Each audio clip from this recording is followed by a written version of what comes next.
Hey, my name is Brian Fisher, and I did the mix and master for Endless Day by Darksoft.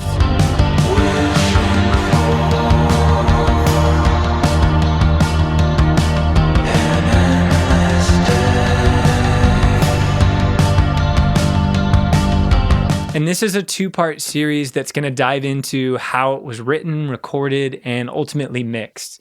This first part is going to be an interview with Bill to talk to him about his writing and recording process. And then the next video is going to be a full mix breakdown of the song. Hey, I'm Bill, and my project is Darksoft, and I've been working with Brian to put a lot of music out there into the world over the last few years. Endless Day is one of the most listened to Darksoft songs at the moment, which is cool to see. Let's get it to 1 million. That's what Brian thinks it's going to hit this year. That's the prediction. Dude, we're on the way there. Yeah, we'll see. Yeah, I'm super excited to actually get to talk about this. I mean, I know about your process because I've been to your home, your studio, and seen, firsthand. But Totally. I was curious if you could share just a bit about, like, how do you approach writing new Darksoft songs? And do you have a demo process, or does the recording and writing kind of happen together? Yeah, my process, it's pretty intermeshed with the actual recording of the songs. Usually I have some sort of song name in mind and some general lyrics, and then I'll put down a chord progression and then layer parts on top of that. And then I'll kind of like structure things out as I go along.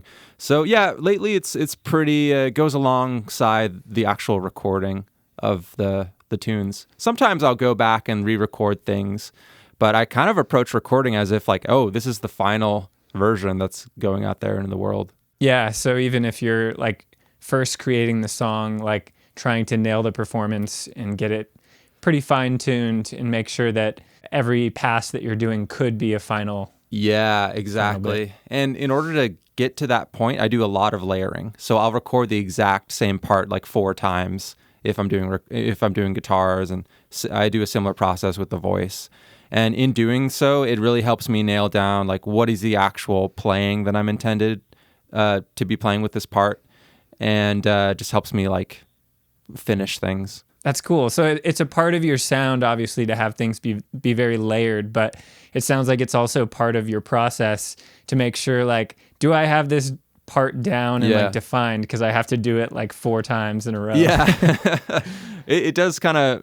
It's a weird kind of mental thing I've constructed, but I don't know. It's working to help me get things to the finish line. Yeah, and then with drums, do you do like program drums to start, or do you record to a metronome, or? Yeah, yes. What's your process? So usually I'll have some programmed drums that I record all the instruments over, and then I'll remove that and I'll record live drums over that. And I do all of this in my basement home studio. You can see my bass guitar there, and this is like my home recording setup with my Yamaha speakers up there. And I'll do like direct in guitars, and then I'll record live drums on another side of this room that you can't see right now. So yeah, that's my process. Usually it happens here. Usually I'm doing direct in, and then we'll put effects over dry stems at the end of the recording process.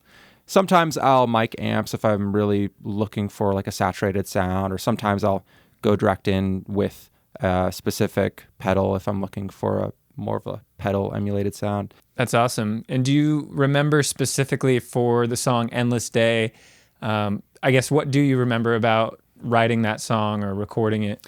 To me, this one is kind of about immortality and living forever in the moment.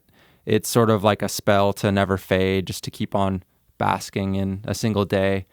I was kind of inspired by my wife because she's a poet and she was obsessed with the concept of endlessness. And so that kind of inspired the lyrics on that.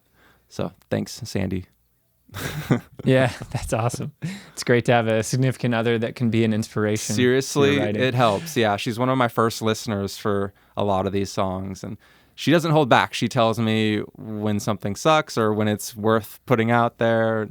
So yeah, it's definitely helpful to get that feedback and mutual Yeah, that's so valuable. Yeah. And in terms of the instruments and kind of coming up with that component, was that happening at the same time as you were formulating the lyrical concepts, or did you already have this as a musical idea sitting around? I wanted to do something that was very repetitive and monotonous, but kept like it but felt like it was flowing at the same time. And I think I started out with that like da na na na na na na na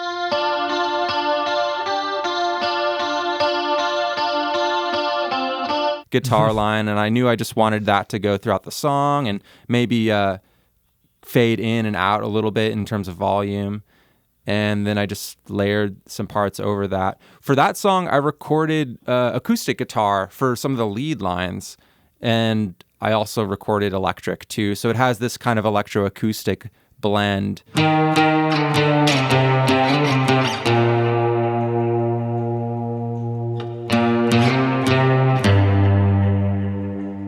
That some like 80s jangle pop stuff that I was into at the time and still am.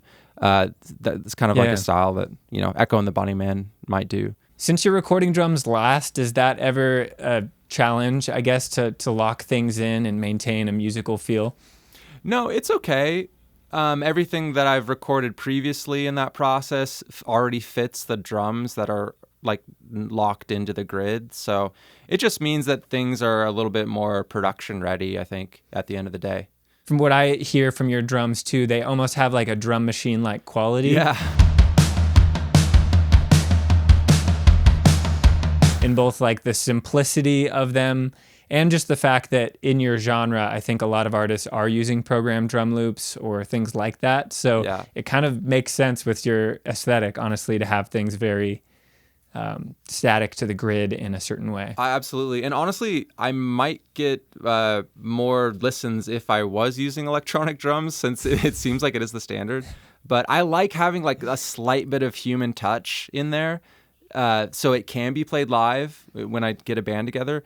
And also just having like these slight variances around the actual beat helps give it like a little bit of a more of a human quality.